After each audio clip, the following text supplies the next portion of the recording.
Bismillahirrahmanirrahim. Assalamualaikum warahmatullahi wabarakatuh. Alhamdulillahilladzi khalaqal mauta wal hayata liyabluwakum ayyukum ahsanu amala.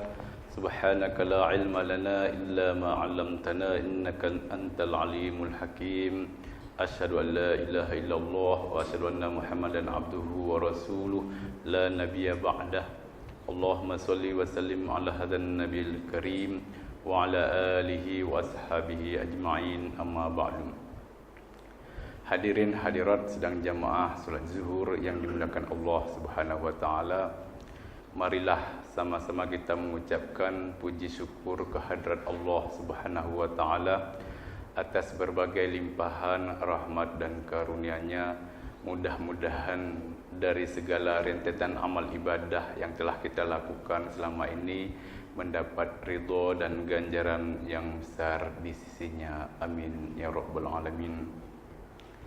Selawat beriring salam tak lupa pula kita haturkan kehadrat baginda Muhammad sallallahu alaihi wasallam.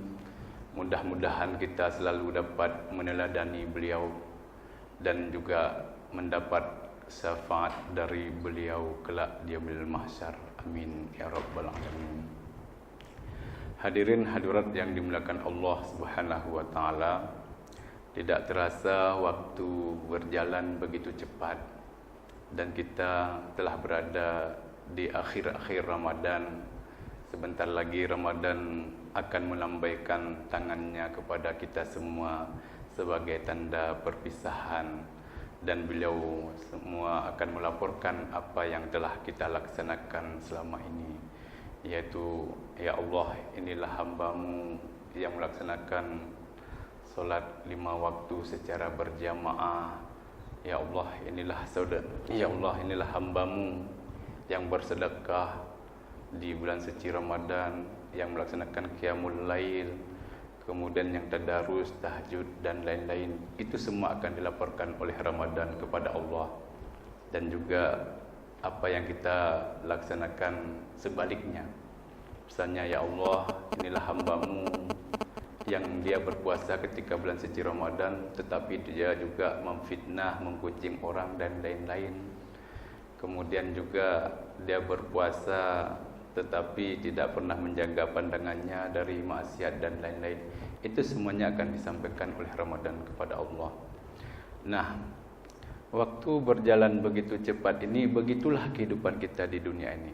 Tidak pernah terasa ternyata kita itu ya telah berusia lanjut. Ya, tetapi kita masih ingat peristiwa-peristiwa masa lalu yang pernah kita lalui. Misalnya bagaimana di masa kanak-kanak, remaja, dewasa, kemudian melamar, ijab kabul, kemudian juga di situ kita memiliki putra-putri dan lain-lain. Ya, begitulah kehidupan ini. Tetapi kita terkadang merasa masih muda selalu. Ya, itulah Allah itu nanti ya mencabut kita dari dunia ini yang tidak pernah ada membedakan mana yang merasa muda dan mana yang memang sudah berusia lanjut. Itu yang harus kita sadari. Oleh karena itu yang sebaik-baik bekal yang harus kita persiapkan tidak ada yang lain kecuali adalah ketakwaan kepada Allah Subhanahu wa taala. Hadirin hadirat yang dimuliakan Allah Subhanahu wa taala, meskipun Ramadan nanti akan berakhir, tetapi spirit dan nilai-nilai Ramadan itu harus selalu kita tanamkan pada diri kita dan keluarga kita yang terutama. Contoh bahwa Ramadan itu banyak sekali nilai-nilai positif yang bisa kita petik. Contohnya misalnya sikap disiplin dan penghargaan terhadap waktu. Sebagaimana yang kita lihat di dalam makan sahur. Begitu imsak tiba, itu semuanya kita menahan diri dari makan dan minum. Begitu juga kita tidak akan berbuka puasa sebelum tiba waktunya. Ini adalah mencerminkan bahwa dalam hidup ini harus disiplin dan menghargai waktu. Oleh karena itu, dalam kehidupan kita kesehari-harian, patut ya kita juga merenung pada diri kita masing-masing. Apakah kita selama ini telah bekerja secara optimal? Jangan-jangan kita selama ini banyak sekali duduk di warung kopi dan kafe-kafe, atau ngobrol bersama kawan yang tidak ada manfaatnya. Kapan kita bisa beribadah? Kapan kita bisa belajar? Kapan kita bisa mengumpul dengan keluarga? Inilah nilai-nilai Ramadan ini. Oleh karena itu, kita harus mengacu kepada surat Al-Asr itu, wal 'asri innal insana lafi khusr. Sungguh bahwa manusia itu hidupnya dalam kerugian, kecuali orang yang beriman dan beramal saleh. Ya. Kemudian yang kedua yang harus kita tanamkan adalah kesederhanaan. Kesederhanaan dalam keluarga kita. Sederhana bukan berarti hidup miskin. Tetapi sederhana di situ adalah tidak glamor, kemudian tidak mubazir, tidak bermewah-mewah, ya, dan lain-lainnya. Karena kalau kita pahami sederhana itu miskin, itu keliru. Karena dalam agama kita itu ada menunaikan zakat, rukun keempat. Kemudian rukun kelima, menunaikan ibadah haji. Tidak mungkin kedua rukun ini terlaksana dengan baik kalau kita tidak pada golongan yang mampu.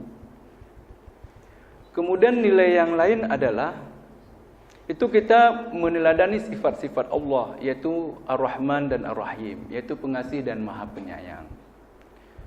Allah itu meskipun hambanya ya terkadang tidak taat dan patuh, tidak solat, dia miskin lagi tidak solat, tidak.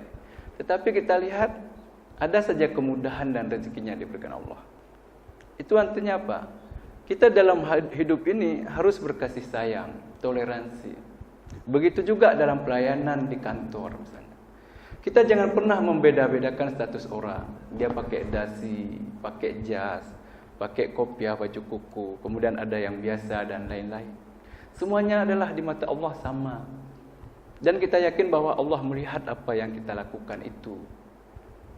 Kemudian nilai-nilai yang lain adalah ya kita tidak mudah marah, tidak mudah tersinggung, baik kepada orang lain, apalagi kepada pasangan kita. Ya, jangan ada dikit masalah kita marah, sedikit ada ini kita langsung ingin bercerai dan lain-lain. Kemudian nilai-nilai yang lain adalah kebersamaan. Kebersamaan dalam keluarga, makan sahur bersama, berbuka puasa bersama. Itu ketika ada suami, ada istri, ada anak-anak di sini, itu akan membawa nilai-nilai positif buat keluarga itu sendiri. Karena si anak bisa curhat dia kepada orang tuanya. Ayah, ini problem ayah. Problem ketika kuliah. Bagaimana kira-kira ayah? Atau orang tuanya sendiri yang menanyakan. Nak, ketika duduk di bangku kuliah, apa kendala anak? Sudahkah mampu membaca Al-Quran secara baik? Sudahkah mampu memahami isi kandungan Al-Quran secara benar? Dan lain-lain. Di situ hubungan ini semakin erat. Begitu juga dengan istri dan suami. Istri bisa mengadukan kendala ataupun keluh kesahnya selama ditinggal oleh suaminya di rumah. Begitu banyak pekerjaannya, begitu berat.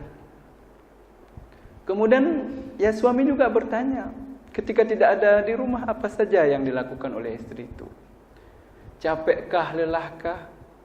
Kalau memang begitu lelah, apa perlu didatangkan misalnya pembantu untuk meringankan bebannya? Atau juga berkomunikasi, bermusyawarah. Duit atau rezeki yang sudah diterima ini mau dikemanakan? Jangan hanya diam-diam tiba-tiba mentransfer ke ibunya sendiri atau adiknya sendiri. Istri tidak tahu, sehingga menimbulkan kecurigaan.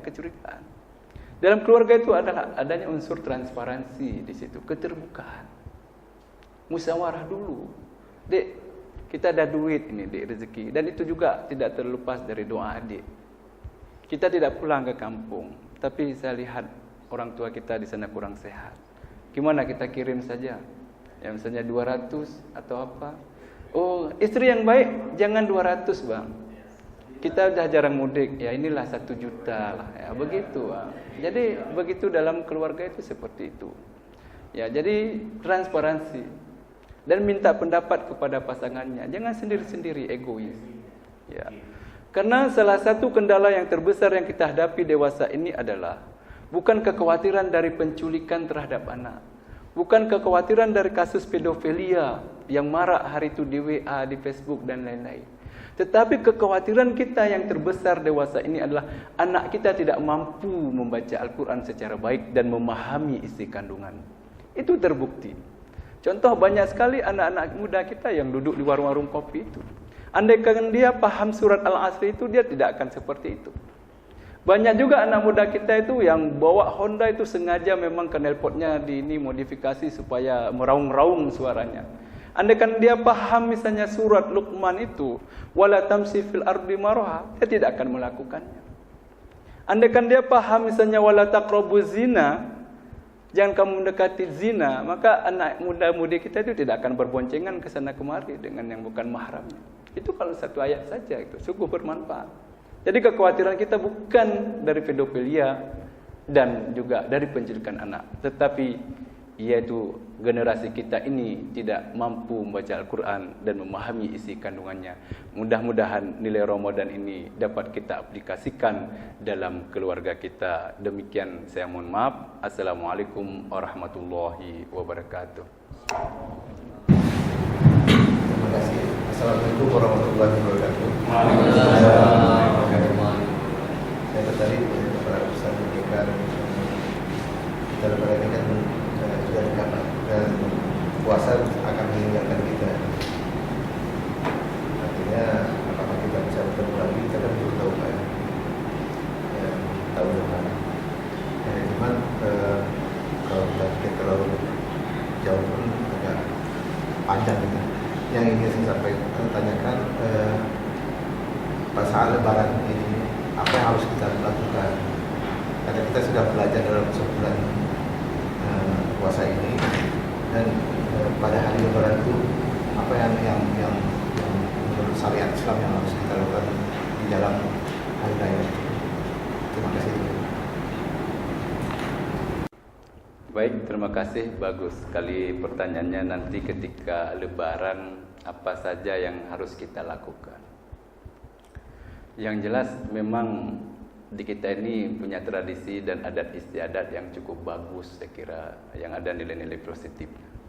Karena kalau kita bandingkan dengan orang di Timur Tengah, itu mereka itu puncaknya itu adalah di Ramadan. Meminta maaf, menyelesaikan segala urusan itu ada di Ramadan. Jadi kalau Idul Fitri itu mereka habis sholat itu, kalau ini nggak ada kunjung-kunjungan. Tidak ada memakai baju baru, tidak ada kue-kue dan lain-lain. Jadi kalau kita datang ke rumahnya, mereka tidur-tidur. Nah, itu puncaknya mereka di Ramadan. Kalau kita terbalik, seharusnya kita melakukan ibadah itu sepenuhnya di bulan Ramadan. Tetapi kita fokus rata-rata hanya pada pertengahan. Setelah itu, ya kita lihat di Menasah dan di masjid kita sendiri, yang penuh itu adalah Pasar Aceh, ya, dan mal-mal yang lain. Sedangkan masjid maju saf-safnya itu. Jadi sayang sekali. Nah, oleh karena itu, karena di bulan suci Ramadan tadi ada nilai-nilai kebersamaan.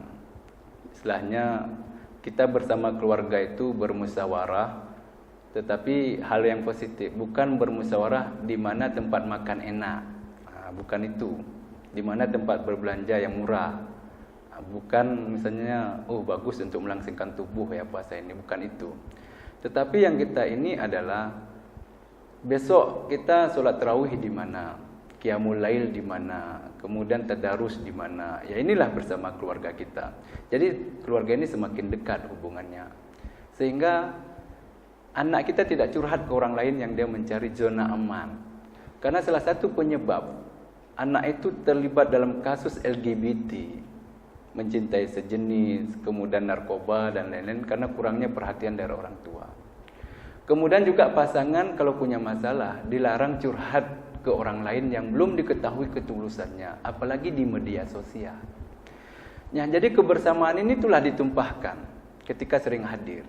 Karena dewasa ini, meskipun kadang kita di dalam rumah satu meja, Ibu sibuk dengan tombol HP, ayah juga sibuk dengan tombol HP, anak juga tak karuan. Jadi nggak ada ngobrol-ngobrol di situ. Ya sibuk pencet, sibuk. Itulah penyebab rumah tangga itu gersang, di antaranya itu.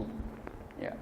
Oleh karena itu ketika di Idul Fitri nanti, ya suami meminta maaf kepada istrinya atas berbagai kekhilafan.